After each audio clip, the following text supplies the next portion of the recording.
A girl encountered a bizarre phenomenon in the waters of a mysterious planet. The lake water freezes at a terrifying speed, and the girl ultimately fails to escape. She is frozen in the solidified ice lake, immobilized like a human specimen. Hearing her daughter's desperate and helpless cries for help, the mother can only console her to stay calm. The spacesuit will maintain temperature and provide oxygen for another 5 hours. They will rescue her as soon as possible. With no other tools available, the father tries his best to chop at the ice with a small knife. Jack, who was collecting water, is suddenly drawn to a white light emanating from a distant iceberg. Perplexed, he seems to realize something. He tells his father that he believes the white fire on the iceberg is caused by magnesium. The spacecraft must have hit a vein of rock inside the iceberg when it crashed, and the magnesium is burning intensely as it comes into contact with the air. The father abruptly stops what he's doing. The high temperature of magnesium can indeed melt the ice surface more quickly. With time running out, the father and Jack set off immediately. They walk cautiously on the vast ice field, aware that the ice layer is unstable and they could step into a void at any moment. They rush along the way, getting closer and closer to their target. The two arrive at an ice cave.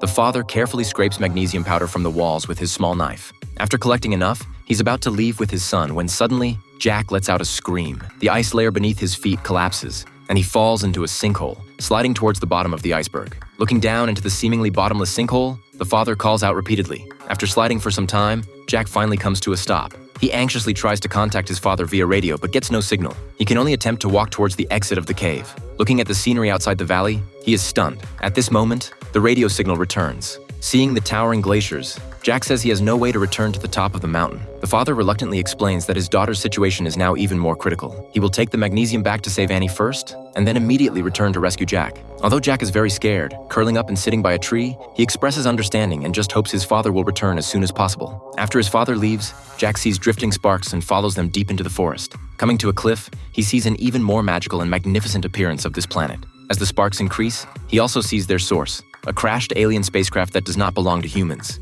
The spacecraft is severely damaged, and Jack approaches with his camera to investigate. Suddenly, he hears a strange sound in the distance. Seeing that it's an alien creature, Jack hurriedly runs away. In a panic, he climbs up a large tree. The alien creature also arrives at the base of the tree and tries to climb up but fails. Jack, frightened, slowly backs away but pays no attention to the mysterious creature behind him. It reaches out its sharp claws and fiercely grabs at Jack.